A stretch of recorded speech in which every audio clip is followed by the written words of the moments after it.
In this video, I've listed 10 upcoming films set to be released in the remainder of 2024, mainly targeting a broader audience. If you think there are other movies that should be on this list, feel free to drop a comment below. Without further ado, let's dive into the list and check out which remakes and sequels are coming out this year. Maybe we'll see some that try something new. Who knows? Let's find out.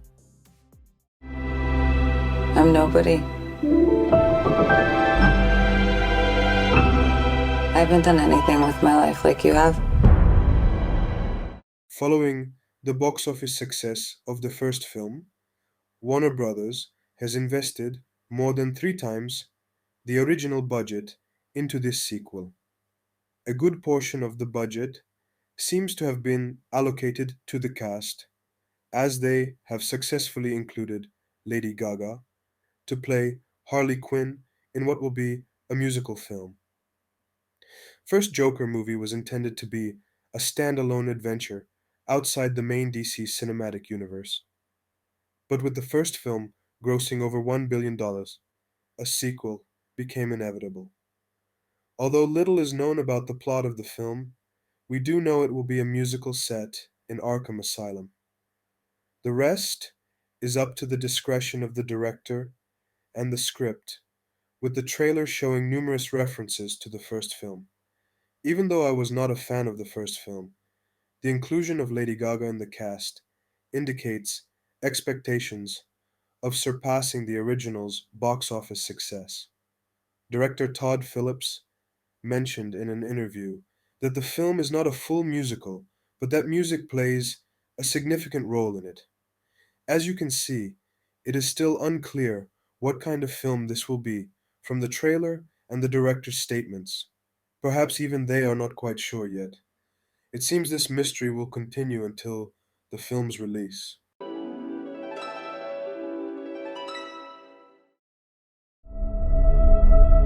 What's the first thing you liked about me? Thought that you were quite brilliantly broken. The film is a remake of the 1994 cult movie The Crow, adapted from James O'Barr's comic book series. The original film is also remembered for the tragic on-set accident that resulted in the death of Brandon Lee, legendary martial artist Bruce Lee's son. In this new adaptation, we will see Bill Skarsgård in the lead role, who is especially remembered for his performance in the movie It, and this film might become one of the most significant works in Skarsgård's already successful career. Rupert Sanders, known for directing the 2017 Ghost in the Shell and the 2012 Snow White and The Huntsman, sitting on the director's chair. The film tells the story of Eric and Shelley, soulmates who fall victim to murder. Eric is given a chance to sacrifice himself to save his true love and seeks ruthless revenge on the murderers. Our main character begins to navigate between the worlds of the living and the dead to rectify wrongs. The Crow is eagerly awaited by many cinephiles, partly because of the cult status of the original film and the tragedy surrounding Brandon Lee. While the first trailer has generated significant excitement among viewers, it also sparked criticism from fans who feel it does not reflect the legacy of the original film. Among the critics is Alex Proyas, director of the original movie. You may know him from the movies I, Robot and Dark City. Proyas has expressed that the film is part of Brandon Lee's legacy and that remaking it is a mistake. Despite the controversy, there appears to be a large audience eagerly anticipating the film, and judging by the reactions to the first trailer, it is undoubtedly one of the most awaited films of the year.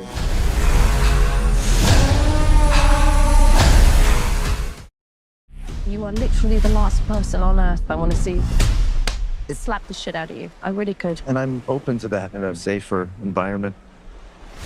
Colt Sievers is a stuntman who quit his job a year ago to focus on both his physical and mental health. However, when the star of a big budget studio film, directed by his ex girlfriend, Jody Moreno, disappears, it falls to our main character to find him. The two main characters in the movie are played by Ryan Gosling and Emily Blunt, and the film also features well known actors such as Aaron Taylor Johnson and Teresa Palmer. The director of the film is David Leitch, who has proven himself with Bullet Train, Atomic Blonde, Deadpool 2, and the first John Wick movie. The film, actually a remake of the TV series The Fall Guy that started in 1981, seems to be a fun and entertaining film based on the trailers released. David Leitch loves to shoot dynamic and stylized action scenes in every movie, and it wouldn't be wrong to say he's good at it, so it could be worth watching in theaters. What are you doing later? Want to go to a beach somewhere? Drink a spicy margarita! Make some bad decisions. Yes! Furiosa! We've come too far.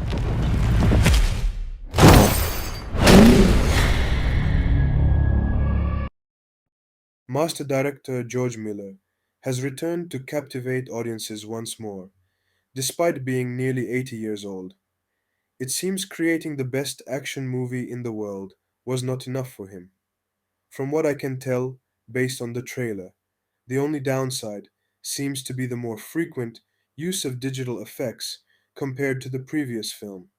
However, we'll only truly understand the extent and effectiveness of this upon watching the movie.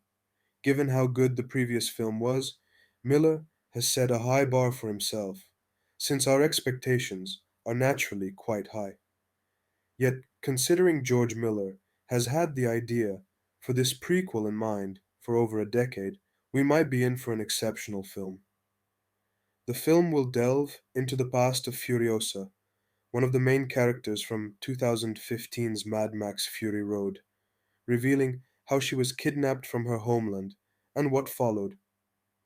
Anya Taylor-Joy plays the young Furiosa, with Chris Hemsworth co-starring. Furiosa, a Mad Max saga, set to premiere at the Grand Theatre Lumiere in a non-competitive gala showing, is likely one of the most eagerly anticipated films of the year for many viewers. Remember me.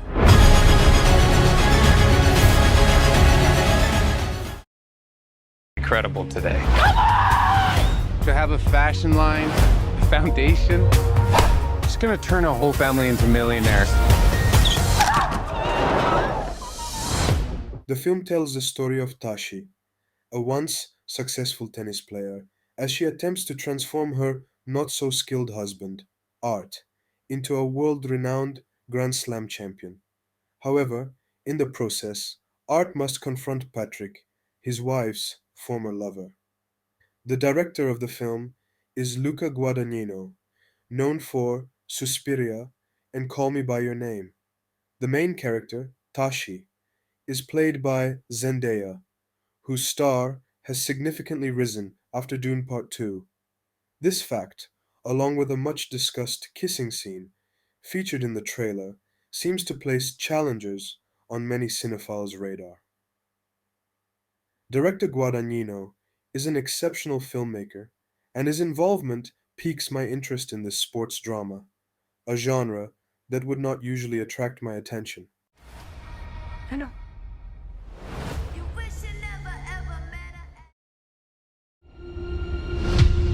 Are you familiar with the concept of evolution? The new movie, in the well-known series, Kingdom of the Planet of the Apes, takes place years after the death of our old friend Caesar, and will focus on the conflicts between different ape clans. Matt Reeves, who directed the second and third films of the series, hands over the reins to Wes Ball, the director of the Maze Runner films. Rick Jaffa and Amanda Silver, who were involved in writing the first two films, have returned to pen the screenplay.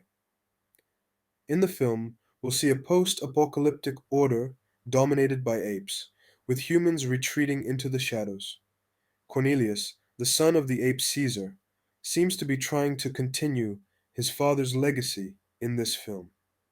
Personally, despite only liking the first film, I think Matt Reeves did a good job as a director in the second and third films. The return of the writers from the first films also made me a bit more hopeful about this sequel. Together, you will die. No, together, strong.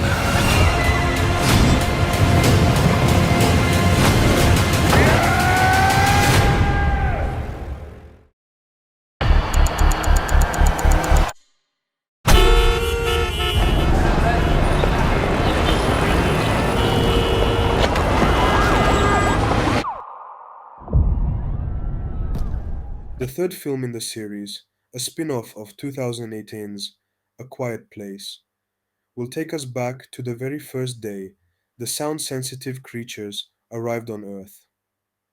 The film is directed by Michael Sarnowski, known for the movie Pig. Frankly, this might be the only film on the list I'm not eagerly anticipating. The first film was quite sufficient for me.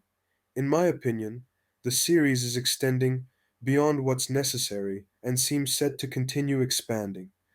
However, due to the considerable success of the first film and the significant audience it garnered, including the sequel in the list is essential.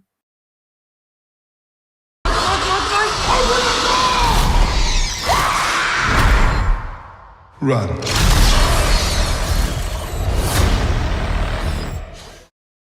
The new Alien movie, Alien Romulus, is set between the timeline of the first Alien film directed by Ridley Scott and the second film in the series, Aliens directed by James Cameron. The film will follow a group of young space colonizers as they encounter unforeseen events at an abandoned space station. Given the film's plot and trailer, we can expect a high tension thriller similar to the first film. However, what I'm most curious about is how much it will resemble the original, as director Fede Alvarez is known for successfully making sequels or reviving classic films. His take on Evil Dead was a respectful nod to the original, and, personally, I found it quite enjoyable. He didn't add anything new to the series. While this approach is preferable to ruining a beloved series, my favorite aspect of the Alien series has always been how the first four films were directed by different, talented directors, each bringing their own unique interpretation to the series. Although I am skeptical about what Alvarez can add to the series, there is still the possibility that he has made a film that could rejuvenate the Alien universe, especially considering that both James Cameron and Ridley Scott have reportedly watched and highly praised it. It is also important to remember that Ridley Scott is among the producers of the film. Considering Alvarez's success with Don't Breathe in the thriller genre, Alien Romulus is definitely one of the films I'm most looking forward to.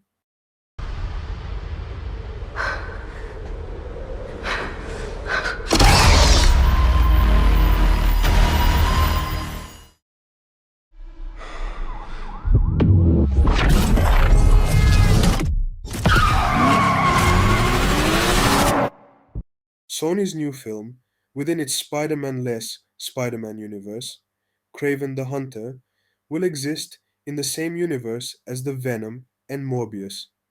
Following the box office success of the first Venom movie, Sony began to create a universe centered around the villain characters it owns. What do you think about how this project is going? Kraven, the Hunter, appears to be a bit harsher and bloodier compared to other productions within the universe. At least that's what fans expect from a villain. But considering the efforts to make Venom a likable and sweet character, I think it's best to temper expectations. Aaron Taylor Johnson plays Kraven, with Russell Crowe as his father. The film seems to focus on Craven's origin story and his traumatic relationship with his father for a while.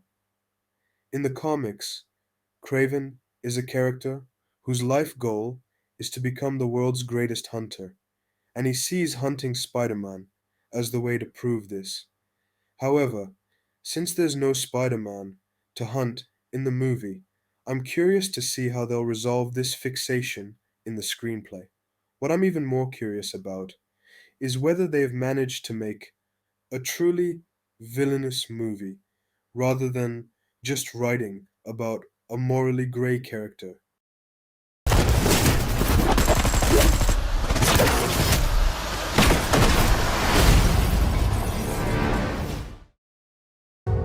This is your chance to be a hero among heroes. I smell what you're stepping in, Sensei. Your little cinematic universe is about to change forever. Finally, it might be time for the most anticipated and exciting movie of the year. Deadpool and Wolverine, the third film in the series, and the doors it will open to Marvel's cinematic universe are a big curiosity. Marvel had already started to slowly introduce us to the X-Men characters in its own cinematic universe, but we are still eagerly waiting to see how these characters will be incorporated. Deadpool and Wolverine could answer all our questions, or it could raise even more. As can be inferred from the trailer, it seems we will watch Deadpool and Wolverine reluctantly partnering up, at least one of them, seemingly unenthusiastic, trying to save their own legacies. From Deadpool's time travel, in the second film, we understand that it caught the attention of the TVA agents we know from the Loki series. Realizing that he has been invited to the MCU, Deadpool must know the current state of the Marvel Cinematic Universe, as he claims he has come to save it. The director of the series has changed once again, and this time Sean Levy is in the chair. It seems Ryan Reynolds must have really enjoyed working with the director, as they are collaborating again, following The Atom Project and Free Guy. The director's career includes many films I think many of you will like, such as Real Steel and the Night at the Museum series, Deadpool, and Wolverine. Possibly the most eagerly awaited film of the year, has high expectations from the audience. We'll see if they can meet them.